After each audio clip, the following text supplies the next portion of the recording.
Hello everyone, আশা করি সবাই ভালো আছেন। আজকের এই ভিডিওতে আমি কথা বলবো কিভাবে আমি আইএলটিএস লিসনিং টেস্টে 8.5 পেয়েছিলাম। আমি 5টা স্কিলের কথা বলবো, যে 5টা স্কিল যদি আপনারাও ফলো করেন তাহলে আপনারাও আইএলটিএস লিসনিং টেস্টে একটা ভালো স্কোর করতে পারবেন। তো প্রথম যে স্কিলটা নিয়ে আমি কথা বলবো সেটা হচ্ছে অ্যাক্টিভ লিসনিং। অ্যাক্টিভ লিসনিং মানে হচ্ছে প্রচন্ড মনোযোগ দিয়ে শোনা। আপনার লিসনিং টেস্টে আপনার কানে কন্টিনিউয়াসলি একটা অডিও চলতে থাকবে এবং সেই অডিও চলাকালীন সময়ই আপনার অ্যান্সার গুলো খুঁজে বের করতে হবে। আপনি কিন্তু অডিও পজ করতে পারবেন না, সুতরাং আপনার মেক শিওর করতে হবে যাতে করে আপনি প্রপারলি ওই অডিওটা আপনার কানে খুব ভালোভাবে মনোযোগ দিয়ে শোনেন। আপনারা যদি ম্যাক্সিমাম কনসেন্ট্রেশন এনশিওর করতে পারেন তাহলে আমার বিশ্বাস আপনারা আইএলটিএস লিসনিং টেস্টে একটা ভালো স্কোর করতে পারবেন। আমি সেকেন্ড যে স্কিলটা নিয়ে কথা বলবো সেটা হচ্ছে note taking practice. Note taking প্র্যাকটিসটা কিন্তু অনেক ইম্পর্টেন্ট।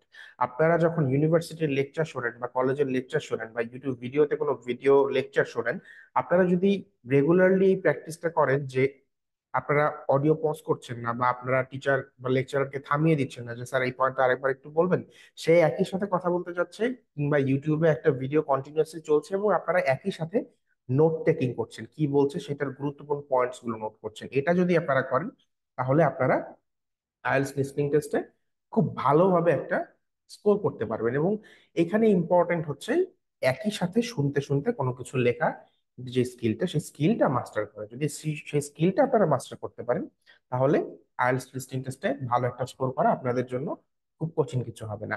থার্ড যে স্কিলটা নিয়ে আমি কথা বলবো সেটা হচ্ছে ফ্যামিলিয়ারাইজিং yourself with different English accents. দেখেন, ইংলিশ লিসনিং টেস্টে, সরি আইএলটিএস লিসনিং টেস্টে আপনাদের বিভিন্ন ইংলিশ অ্যাকসেন্ট দিয়ে অডিও গুলো থাকতে পারে, যেমন British accent, American accent, Canadian accent, Australian accent, Scottish accent, Irish accent, New Zealand accent, etcetera. So আপনারা যদি প্রপারলি অ্যাকসেন্ট গুলো সম্পর্কে পরিচিত থাকেন, আপনারা রেগুলার যদি মুভি বা সিরিজ বা ডকুমেন্টারি বা টেড টক বা ভিডিও যদি কন্টিনিউয়াসলি আপনারা দেখতে থাকেন এই টপিক গুলোর উপরে বা এই অ্যাকসেন্ট গুলোর উপরে, তাহলে কিন্তু আপনারা খুব ভালোভাবেই লিসনিং টেস্টে ভালো একটা স্কোর করতে পারবেন। এরপরের যে স্কিলটা নিয়ে আমি কথা বলবো সেটা হচ্ছে টাইম ম্যানেজমেন্ট।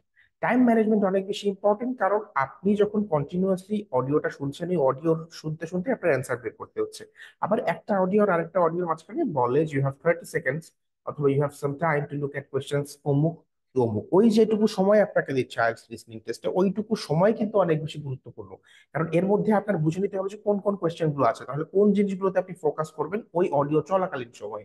এইভাবেও কিন্তু আপনারা টাইম ম্যানেজমেন্টটা এনশিওর করতে পারেন। এবং keeping track to time is important here, and utilising the time during breaks, অর্থাৎ একটা অডিও আর একটা অডিওর মাঝখানে যে সময়টুকু, সেটা ইউটিলাইজ করা অনেক বেশি ইম্পর্টেন্ট।